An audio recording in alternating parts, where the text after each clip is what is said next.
Before you build any site, the first thing you should do is set up a location where you're going to save your files to. For this example, I'm going to use my C drive, and I'm just going to create a new folder in my C drive. So by right clicking on my mouse, I can go new folder, and I'm going to type here www underscore website. Okay, now I'm going to go into this folder and I'm going to create two new folders. So I'm going to right click again, new folder. I'm going to call the first one images. This is where I'm going to put all images in relation to the website. I'm going to now click on the new folder property again, and in here I'm going to put in originals, and this is where I'm going to store all original artwork, Photoshop documents, firework documents, etc. Okay, and now we're ready to go with our site. The first thing I'm going to do now is I'm going to show how to set up a basic HTML page using Notepad. So go Start, Programs, Accessories, and Notepad. And what I'm going to do here is I'm going to go File, Save As, and in this area www underscore website, I'm going to save this text file as a HTML file. So I'm going to call this index.htm. Make sure that your file type here is set to all files and not text documents, otherwise you'll just get a text document up in your browser. And we click save. So you'll see here in the background straight away it's created the icon because the .html has told us this is a HTML file. What we need to do now is we need to insert HTML into this file. If we open this file as it is, we will actually just get nothing. So you can see here there's nothing actually in it. We're going to leave this browser open just so we can come back and take a look at it. Pressing Alt and Tab, I can flick between applications. So here I'm going to go back to my index.html notepad. Okay, so first thing is open bracket, HTML, close bracket.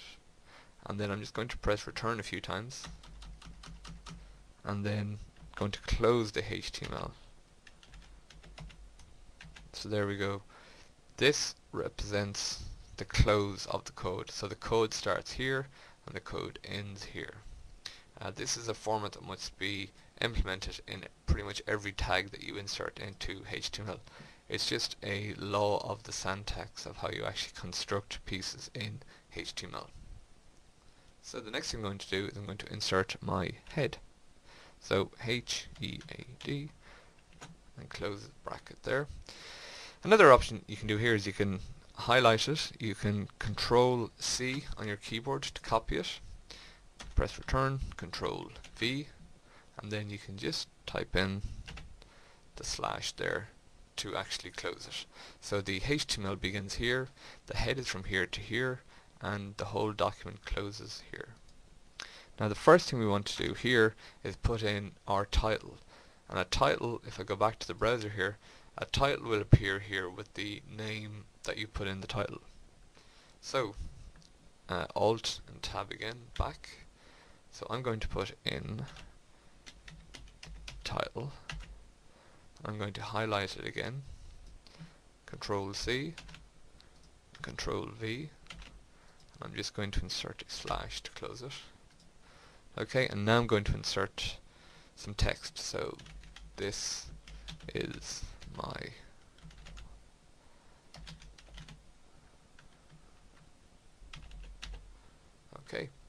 file and save.